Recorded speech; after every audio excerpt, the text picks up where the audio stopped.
We'll cover Tom Cross in a moment.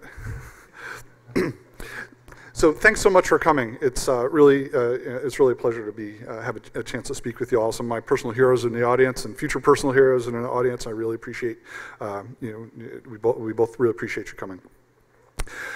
So we thought this was really a useful talk because deception has always been, kind of the modus operandi of the attacker, and to a lesser extent, you think of defenders using deception, it's often just the honeypot or the honey net or the honey star, right? But there's a lot more to it. And we also wanted to, in this talk, provide this overarching framework because there's actually a great deal of research that's gone into deception planning and how to have overall deception campaigns. And at various hacker conferences in particular, we find very isolated instance cases of like, here's a technique to deceive. Isn't it cool? We were spoofing this or that. And actually it does work pretty well, but it's very narrow. What we're trying to do is provide an overarching framework to allow you to fit these pieces together when you think about deception. So you may ask yourself, what's up with Mr. Potato Head? Well, Mr. Potato Head's a story that we received from a professor out in the Midwest. One of his students came into the office and was very proud of having wired up Mr. Potato Head. And what Mr. Potato Head actually is a wireless device, wireless sniffing device. But he wired him up as Mr. Potato Head so he would be innocent looking. And I thought it was a great example of, and we certainly have seen examples of this in the community. But he called us because, like, what do I do to prevent people from going to my students from going to jail, which led us on another tangent trying to provide some advice. But that's the key idea, that it's much more than a honeypot. There's many things you can do, and we're going to kind of cover that end to end in the talk here. Because ultimately, I think there's a lot of clever people here, and you can really run amok in this space. Speaking of running amok, we are not here representing our employers. And we are not lawyers, so we are not giving legal advice. When you get into the area of deception, you're particularly flirting with a certain line. Talk to your lawyers early and often, so you don't cross that line. I would like to, we have three folks who prepared this talk. Tom Cross of Drawbridge Networks, out of New York now. Dave Raymond. Dave? Okay, so Dave. So my name is David Raymond. I'm an associate professor at West Point. I teach security classes and coach the CTF team there.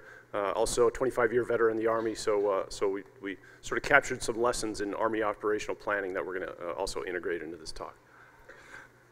And then I'm Greg Conti. I'm also a security researcher, and I teach up at West Point as well. I'd like to introduce Leo, who's kindly volunteered to come on stage, and you'll see why in a moment, and to serve as a volunteer. Please be nice to Leo. So you may wonder, where is Tom? Right? Tom definitely had a hand in this. He was at the hotel. You've seen him walking around. And we didn't, and this could be this elaborate deception scheme, and like Scooby-Doo will bring him out halfway through, like, aha, fooled you. But no, we had dinner with him. We were set to have breakfast with him. We get a call at 10 o'clock, and his wife went into labor. So, so I know it's a lame excuse to get out of a talk, but he's on an airplane now flying back home to be with her. So Leo, what we thought we'd do as a community would be, what would be a better gift for the young baby than shmooballs? Right? I think they're child-friendly. So Leo has agreed to collect any shmooballs that are tossed at the stage, preferably not at any of us. But if you have a shmooball you want to donate, we're going to pack them all up and send a giant box of them down, or whatever number we get down there, so his children or his child can eventually one day play, eat, or throw shmooballs. Okay, so with that in mind, we want to talk about the important subject of pregnancy planning.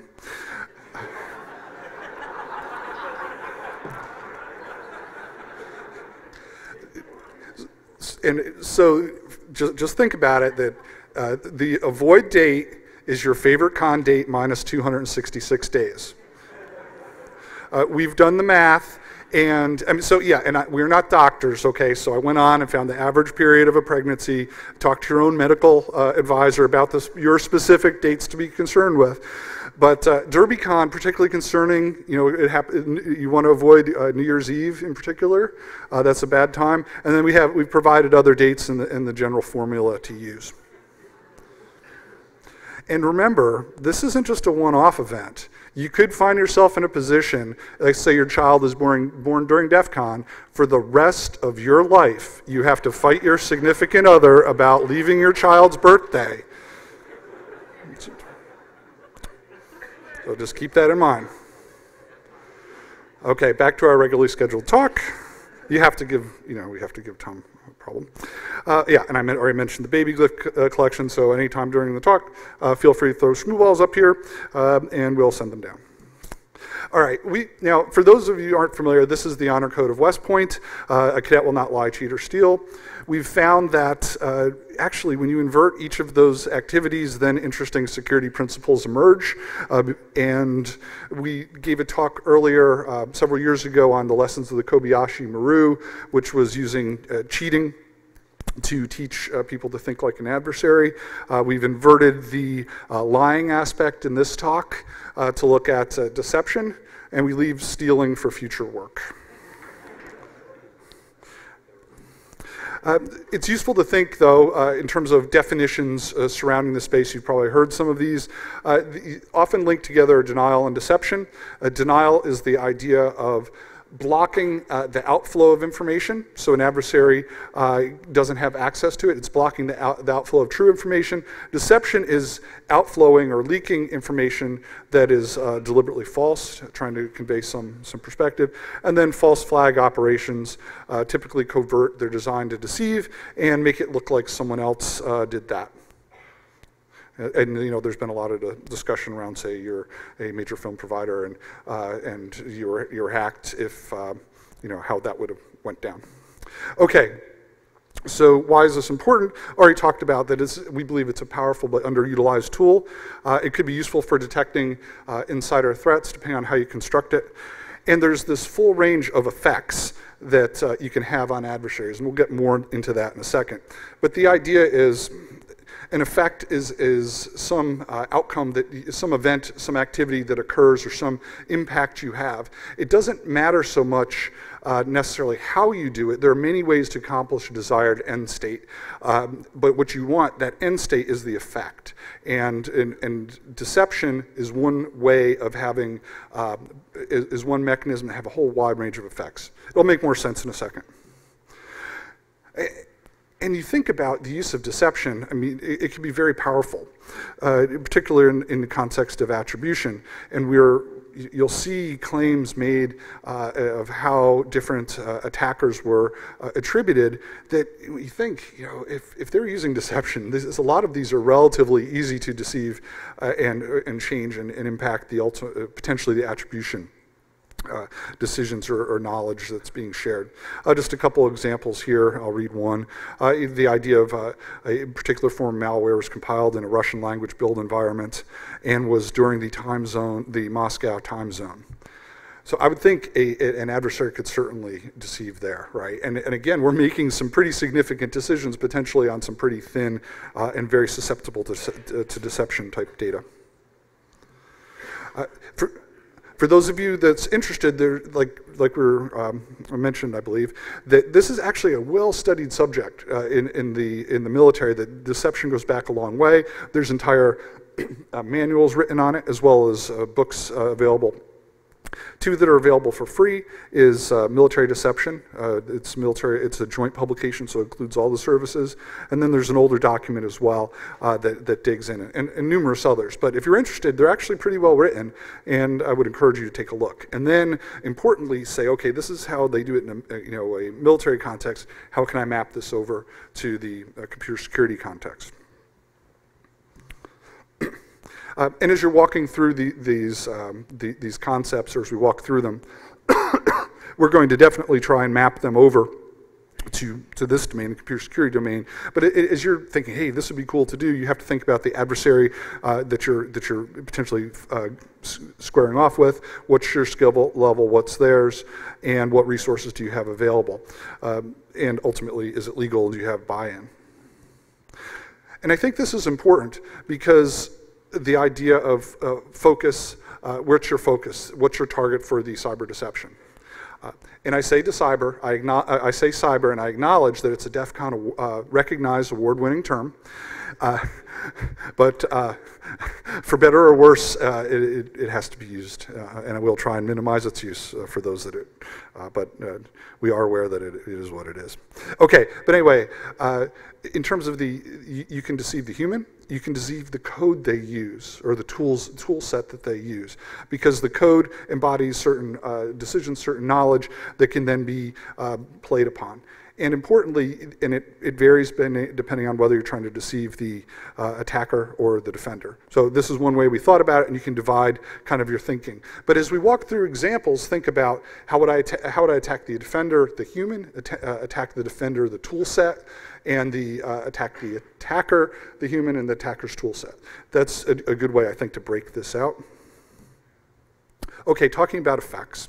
This is again, these are the outcomes that various attacks or strategies can have, and this comes from military doctrine. Things like deceiving, degrading, delaying, denying, destroying. You've heard all the D words.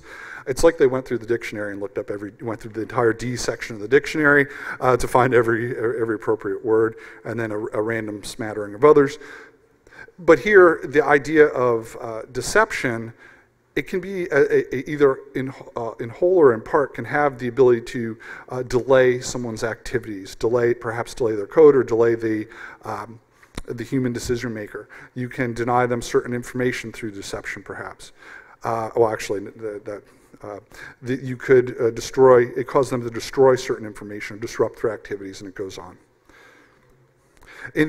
Looking specifically in the context of computer security, again, breaking it out for attacker defender, we just have some examples here in terms of what you might be able to cause to occur. You could cause someone to fail to observe something.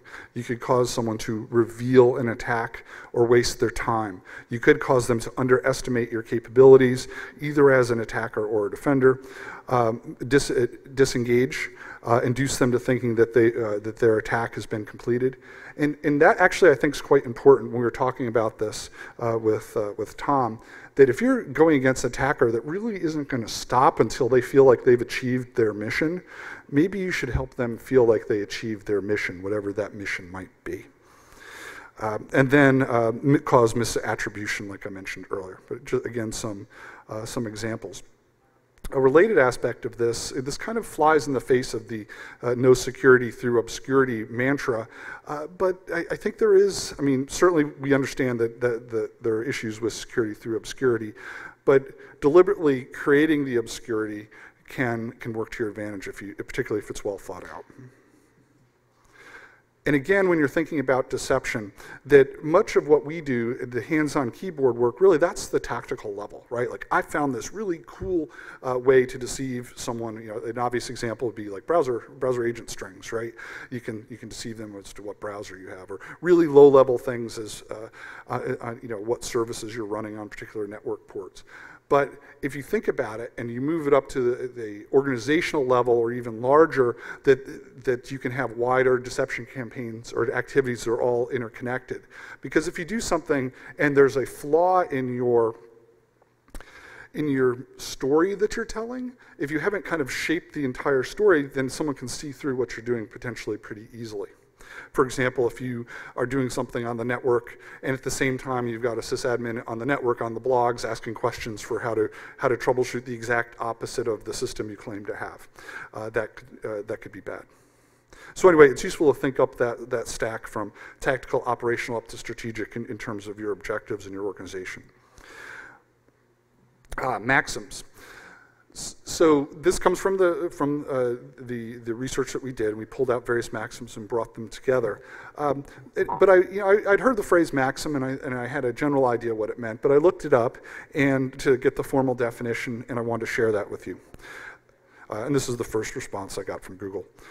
Maxim, oh, actually in a nice definition box and everything. Maxim is an international men's magazine based in New York and prominent for its photography of actresses, singers, and female models whose careers are at a current peak.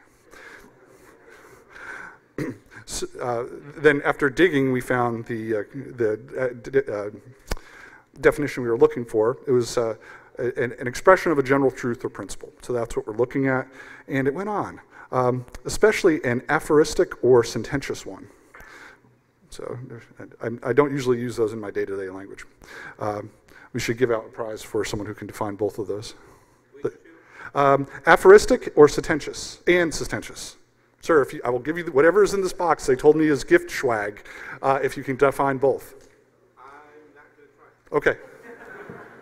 But I love it. Okay, so we'll run through some examples of these in a second. And it is a great time to be alive when you just go out and get clip art of the Death Star for free. But the idea here is that you have many ways to deceive or to surprise someone, both from the attacker's perspective or the defender's perspective.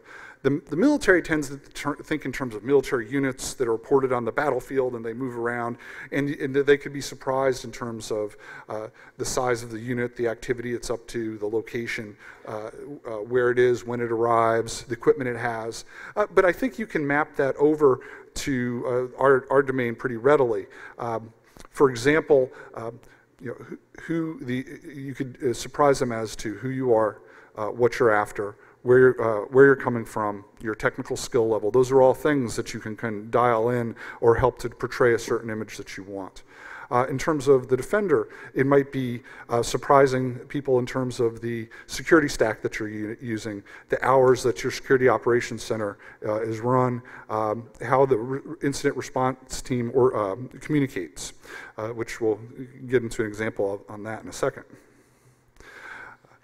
And I don't know what it takes to have a Maxim formally named after you. So, like, who is Jones? Maybe today the answer is you just have someone create, Smith's dilemma or Cross's dilemma and enter it into Wikipedia, and then eventually it'll make its way into the textbooks. But so we don't know what it takes to name these things. But seriously, deception. The idea here is that deception becomes more difficult as the number of sources available to confirm the real increases. That kind of makes sense. It's right. You're in this game of you're sending out deceptive information, they're receiving accurate information mixed in. But from the attacker's perspective, something to think about would be, do you have multiple ways of observing the target? Are you just limited to one narrow kind of network connection that you're working down? Or do you have other ways to observe and maybe gather other information and increase the number of sources you have that are available to help what you're doing? From the defender's perspective, the idea of cross-correlating different types of information, such from your IDS or your PCAP or your NetFlow, and just the list goes on. Thinking about what to do when these assumptions don't line up. Probably you'll assume something's not working, and not that you're being deceived. But we're a paranoid lot, so we often go there pretty quickly. But anyway, that's the idea of Jones's dilemma. There's also different types of deception. One type is, the basic ideas are you're increasing the number of potential truths. So they're wondering, like, well, are they doing A or B or C? But if you go too far with that, A, B, C, D, E, F, they'll realize, like, oh, there's something odd is going on here, and they're going to start discounting what truths you're trying to portray. They'll start smelling that something's wrong. The other is to really choose a single focus and decrease their doubt by focusing on the particular falsehood. So you're going to try and make everything go toward that point. And oftentimes the M type, the misdirection type, is one can be more effective. And if you think about it in terms of an attacker, right? Let's say you create a piece of malware that includes a bunch of IP addresses. That maybe it's obfuscated, they have to reverse engineer it a little to peel back some layers and find out, okay, there's a list of IP. They look like command and control points. Well, in type A deception, they may all point to a bunch of random different servers, and you're wondering which one is which. The other might be more effective. If they all pointed to servers that are known to be associated with a particular nation state or particular threat actor, then you've had a much more effect. So that's just one idea of thinking about this. Yes, perhaps. And then Axelrod's contribution is pretty straightforward, that if you're doing deception activities and you're in this constant kind of give and take, you don't want to throw all your people, all your resources, and have none in reserve. You need to be agile and be able to, if you want to be able to steer and do something different, you don't want to find yourself everything committed to an original course of action. So again, these are high level. We're going to get lower level later in the talk, but this is kind of the high level framing that we're talking about. The other is, and again, it's great. I don't know, has anyone seen The Monkey's Paw? Okay, yeah. So the idea of the monkey's paw is you have this magic monkey's paw that it will grant wishes, and the wishes though are not necessarily maybe technically what you asked for, but not necessarily what you wanted.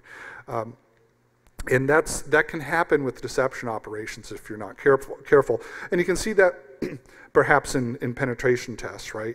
People will believe that the penetration test is real and take actions accordingly. Okay, maybe at first you want that to happen, right? But over time, they could do something, and you probably, if we sat around and had a beer or two, you could probably tell me stories of where things went ugly, went bad, right? Police arrived, fire trucks, or who knows? It's only up to the creativity of the team of what they actually did. But another example might be if you don't tell the folks that it was a drill, later they may start telling each other war stories about a sophisticated attack against their organization, and they never even realized that it was a penetration test. The bottom line is things can go awry pretty quickly. Another variant of information going awry is the idea of information fratricide. So the idea that if you're putting information out there, it could have a negative effect on friendly operations. An example might be you have a document in a place where you assume only an attacker will find it. And it may be a document that has some fake strategic plan or fake statistics about your budget. That information could leak out to someone could find it from your team and start thinking it's real and taking action on it, which would be bad. So, but the idea then again, you got to be careful with what you do and often scope these type activities accordingly. Okay, so with that, Dave. So I'll continue talking about a few of these maxims. This is a little bit of an awkward transition point. We can credit Tom for that. We had this course sequenced all nicely last night, and things sort of went to hell today. So Tom, if you're watching the stream,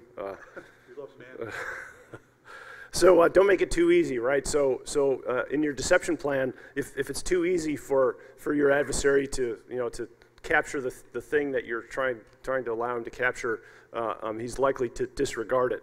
Make the malware analyst unpack your malware and find the IP address that's hidden in it. Don't just tack it into the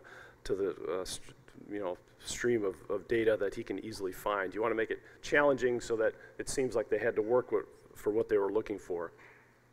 So this is a maxim that I really like, Magruder's principle. Magruder, another guy who was fortunate to have a maxim named after him. The idea is that a deception is most likely believed if it's simply reinforcing or confirming things that your adversary already believes. And so if you're going to have a deception plan, you might as well go big, right? This is probably one of the most famous deception plans of all time, and that's Operation Fortitude during World War II, which was a deception surrounding the Allies' invasion of Europe in June of 1944. So preceding the invasion, the Allies created an entire army across the English Channel from Calais just to reinforce the Germans' expectation that that's where the Allied invasion was going to happen, right? So they created this entire army, rubber tanks, trucks, supply depots, radio traffic, and they put George Patton in command. Patton, who of course wasn't very happy about it, but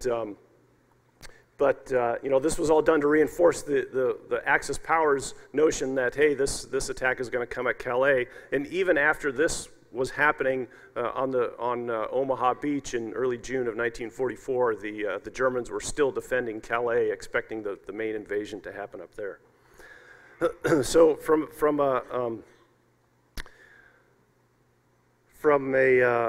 limits of human information processing. So this is another maxim that you can imagine. Humans tend to draw conclusions based on insufficient evidence. You can certainly condition humans over time. The boy who cried wolf, that can sort of stretch the limits of what humans can perceive. There's this notion of sensor aperture. So deceptions need only be as effective as demand by the bandwidth of the tool that is used to observe it. So, a rubber tank looks like a tank from 20,000 feet. So maybe you don't really have to put a tank there. You can use some other device that looks like a tank. So this picture is from the start of the Yom Kippur War. This is the Egyptian army crossing the Suez Canal, and this was preceded by several large-scale exercises by the Egyptian army in the vicinity. And what they were doing was they were conditioning the Israelis that were defending the other side, and they would have these large exercises. They really had all kinds of press releases, all kinds of saber rattling, and the first couple of times they did it, the Israelis mobilized in defense of this impending attack to the tune of about $10 million each time. And after the second or third time, the Israelis couldn't afford it, and they stopped. They just thought that this was being done for internal consumption by the Egyptian people, and so they quit mobilizing. And then, of course, in October of 1973, the Egyptians actually attacked across the Suez Canal there. And they were fairly effective early on. Of course, things went south for them after that, if you're a student of military history. So it's also important, another maxim is to carefully sequence your deception events, right? So you don't just want to have some single activity that's your entire deception plan. You want to sort of weave a tale, weave a story that your adversary sees happening over time, and it's much more likely to be perceived as the truth. So this picture is Pam. Pam was the girlfriend of British Major Bill Martin, who, poor Bill, his plane crashed in the Atlantic and he washed up on the Spanish coast in April of 1943, and on him he had this picture of Pam, and he also had documents that detailed the Allies' next major offensive in the Balkans after they had some successes in northern Africa. And the Germans then, this was sort of the last stage of this long-standing deception campaign, and in the end, the Axis powers sent massive forces to the Balkans to defend against an impending attack. Turns out that Pam was actually a staffer for MI5, and Major Bill Martin didn't even exist. He was some Englishman who died of pneumonia that they dressed up to look like a British officer, and then they dropped him by submarine off the Spanish coast, and he was packed with all these documents. So this is, this long story that was being told, and this was sort of the coup de grace of this guy being dropped. So another example of this notion of the sensory. So we talked about the. Sorry, I'll go back one slide. Whoops. So I talked a couple slides ago about the limits of sensory perception for people. That can also happen for machines, right? So there's a story in the news yesterday that was slash dotted. I think it was from Slate originally. It was about a laptop that was captured in Afghanistan, belonged to a Taliban militant, and it had emails on it that were sent to other militants, but the title in the email, the subject line was something that would be caught by a spam filter. So it was, refinance your mortgage kind of thing, and the expectation is that was used so that if somebody was capturing these large number of emails, they might be filtering out things that looked unimportant, that might look like spam, so that the real communication would actually be filtered out when otherwise it would be captured and read by somebody. So another maxim is this notion of feedback, right? And this is particularly challenging in computer network operations. How do you know if your adversary is actually seeing your deception and is going to take some action based on that deception. So having some feedback mechanism as part of your plan is pretty important. This is kind of a famous picture from the Gulf War. This is pictures of unit locations. Is there any Gulf War vets in the crowd here? We got one. I'm disappointed. So this is how you tell who the old timers are in the Army. It's the guys who are Gulf War vets and they're still in the Army. So good job there, old timer. So the deception was still alive and well in the early 90s during the Gulf War, and part of this attack this drive to push the Iraqis out of Kuwait was thanks. You missed me, old timer.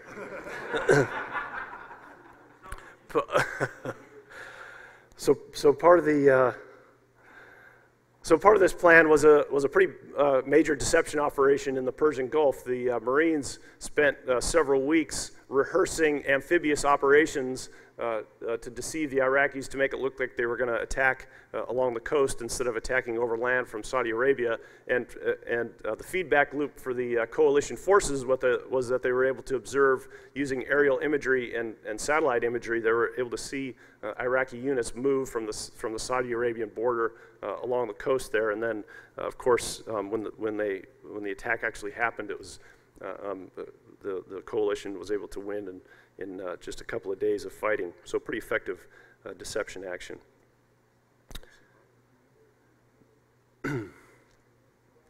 Yeah, so an example of this in a sort of a computer network defense, you may have heard the story of, you have the incident handlers who are reacting to some major attack on their network, and the attacker is able to capture email traffic that has the IP phone number that somebody should call, the VoIP phone number and the access code. So then the attacker is dialing in and listening to the incident handling team talk about how they're defending against an attack. That's a story that I've heard before, and it's kind of this feedback loop. How are you going to see whether your deception is working or not? So we'll shift from the maxims. So the maxims are sort of techniques that can be used as part of your deception operation. We'll shift here to this list of principles, and these are also listed in the doctrinal manual and some of the other books on deception that you'll read. And these are considerations to take into account as you're planning your deception operation. And the first one, we talked earlier about the focus of your deception. You have to think about who you're targeting, right? You're targeting some decision maker who's going to cause your adversary to either do something or not do something that's going to help you. And so you need to first think about who's the focus of your deception operation. And in this context of computer networks, it could be a person, it could be a group of people, could also be a machine or an algorithm or some piece of code that's running somewhere that's going to take action that you could deceive. An example of that might be you might try to deceive malware into thinking that it's running on bare metal instead of in a virtual environment where you can take it apart and reverse engineer it. So I'm going to use this this list of principles just sort of as a rough outline for the next couple of slides. The next one is this notion of your deception objective. So at least in military terms, when you're conducting a deception operation, it's not good enough to convince the adversary of some fact that happens to be false. Really, the goal is for them to either take action or not take action based on your deception operation. So you want it to affect the behavior of your adversary, and I think this is true also in a computer network context. So these are examples of objectives. You want your adversary to either take action or you want to confuse his decision making so that you're paralyzing his action. You might cause an adversary to reveal strengths or reveal weaknesses, and you might also condition your adversary, and we talked about that briefly already. So this is just a figure out of the military manual, and it sort of walks through what they call the cognitive process. You want the adversary to see, so they have to perceive your deception event. They have to there's some cognitive process where they makes them think a certain thing, and then the important part is that they have to take some action based on that understanding of the situation. So this is another figure out of the doctrinal manual, and one thing that we're good at in the military is having a process, right? So for everything, there's sort of a lockstep process, and here we have steps 1 through 6 of this deception planning. Now, sometimes these sort of lockstep processes can sort of limit creativity, and they're often criticized as limiting creativity. They can also perhaps make you easily predictable, but if you keep those potential pitfalls in mind as you plan your deception or as you plan any operation, really, it's helpful to have a repeatable process that you can train a group of people to and that they can do over and over to achieve the end state. And so this is the process that we use. You start with a mission analysis, and I'll talk a little bit more about mission analysis on the next slide. You have some planning guidance, so the commander understands what he's trying to achieve overall, and he's going to tell the staff how they're going to maybe integrate deception into the operation. You have these estimates, which are products of the mission analysis. So each one of your different portions of your staff are going to completely analyze the context of the situation with regard to the deception operation. And an important group to include in this is your legal team, right? So you might in a military context, you're going to be thinking about the law of armed conflict and the laws of war and how your deception might be affected. In a civilian computer network context, you're going to be thinking about, are you setting your company up for some sort of legal action? Are you breaking the law? Are you going to cause your organization to get sued? So there's certainly legal aspects that you should consider. And then you're going to develop a plan, and it's going to be approved by somebody. So I'm not going to go through all those steps, but the first one I think is particularly important, and that's the mission analysis. So, of course, you start with thinking about why are you, what's the point of the deception operation? Why are you going to use deception? Is that going to help your cause, or is that going to harm something? You have to think clearly about what the capabilities are. So what are all the tools you have at your disposal that you could use as part of a deception operation? You want to think about constraints and limitations. So are there constraints, time constraints, legal constraints, other things that might cause you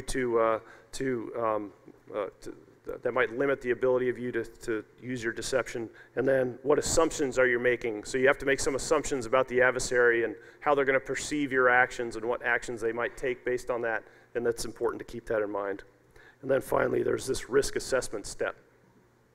So you want to think about, is your deception operation going to add risk to your operation, or is it going to put you up, cause you to maybe be in legal, have legal problems? So it's useful to think about deception not just at the logical plane, but across all aspects of the information environment. So you think about the physical plane, the cognitive dimension. You have people who are making decisions up at the supervisory plane, and in fact, you can imagine that inconsistencies across these planes might have implications on the success of your plan. So if you're, for example, if you're trying to spoof a certain IP address, but the language pack in your malware is from a country that doesn't agree with where that IP space is, then you might have this these distinctions in your portions of your deception plan that will make it fail later on.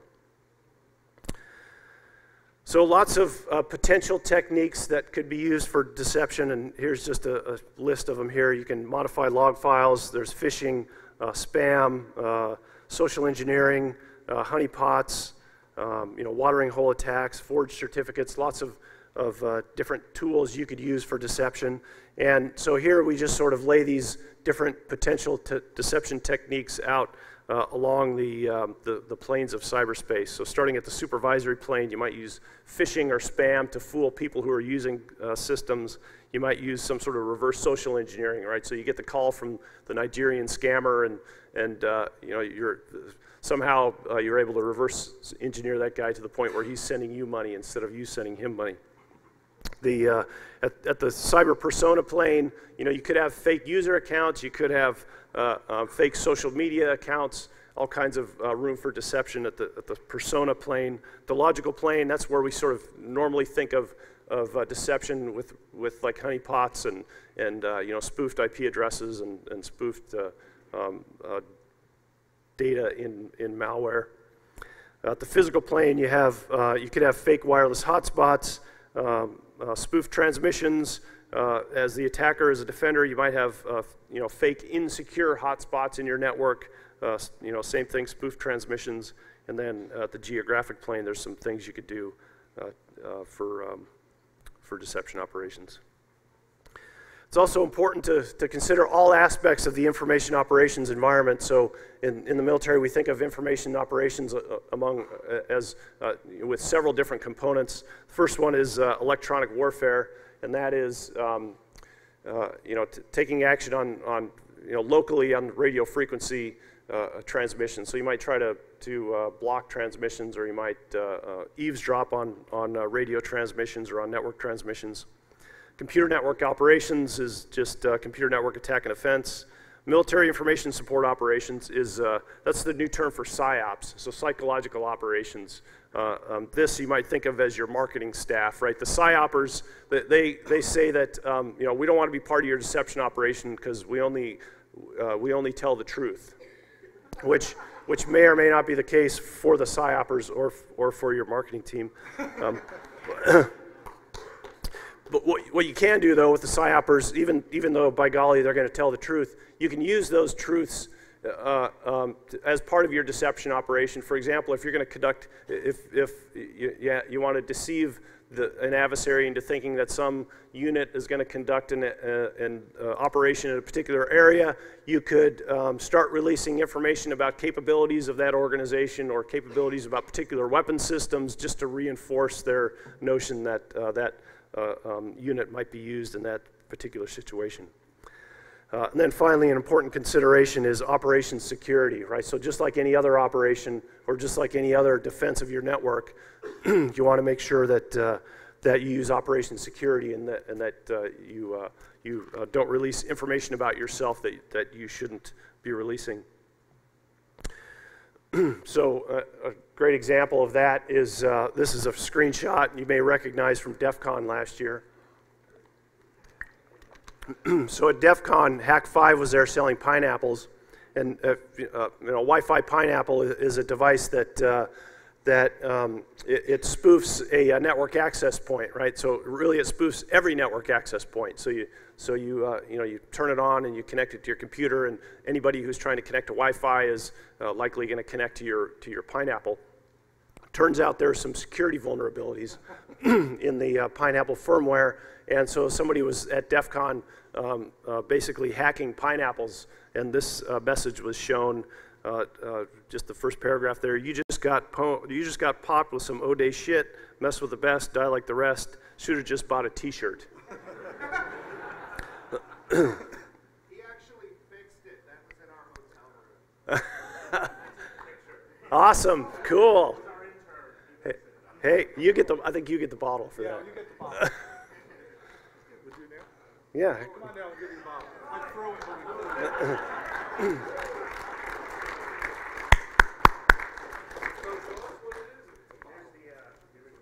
It's an empty box.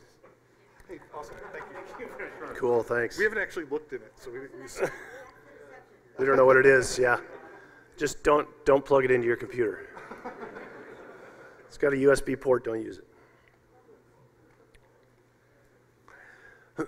Okay, so another principle of deception planning is this notion of timeliness, and we think this fits well with the with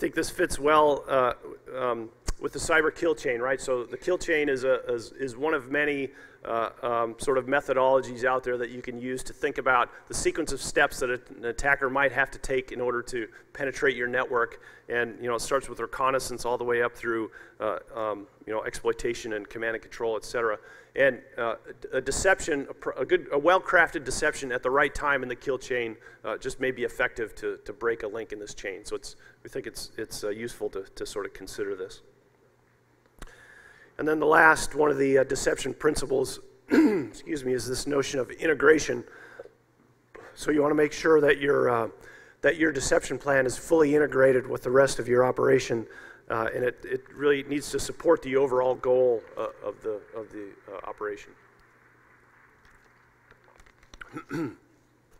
It's also important, though, sort of the flip side of this notion of integration is the idea that your deception plan should be compartmented, right? So some of the best deception operations are those, at least military deception operations, are those in which the soldiers involved had no idea that it was a deception. So for example, the example I talked about at the Suez Canal, as they were crossing the canal, the Egyptian army soldiers were all asking their officers, aren't we going back to the barracks tonight? We did the exercise, we're done.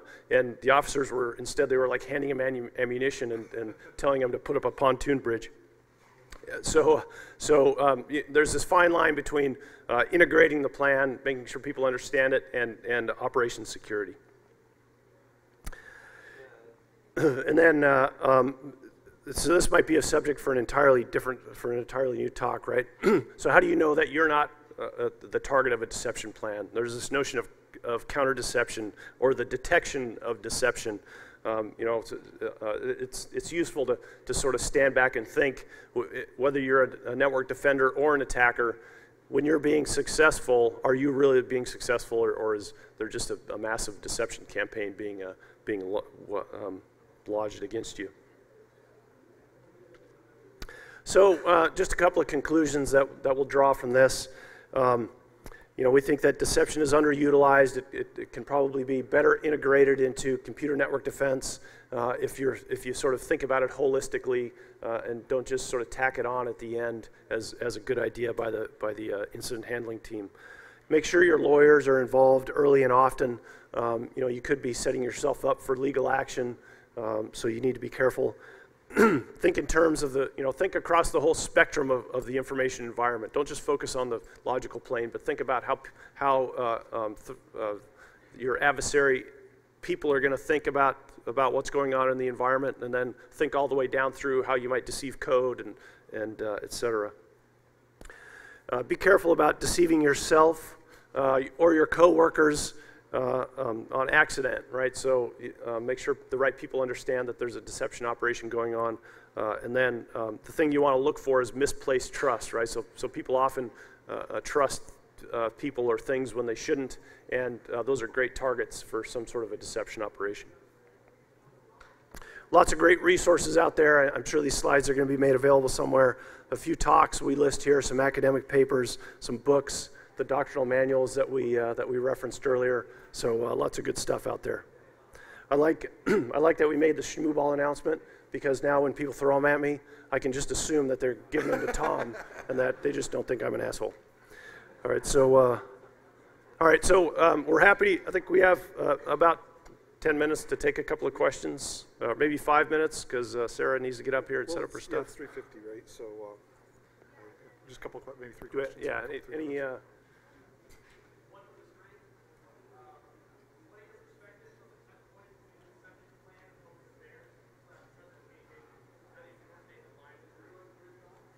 I didn't hear all that. Can you come a little closer?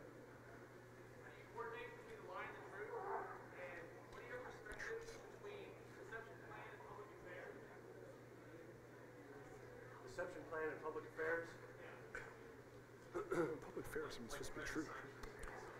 Yeah, so I think the public affairs folks think of it in the same terms as the PsyOpers. The public affairs, they're generally not going to be a part of the deception plan. They may support it unwittingly, but they're not going to. They're generally not going to tell untruths for you. Okay, Mouse.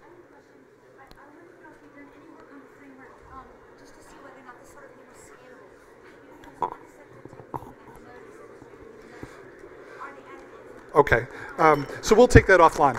Thank you all. We'll see you around the con. Throw your balls now.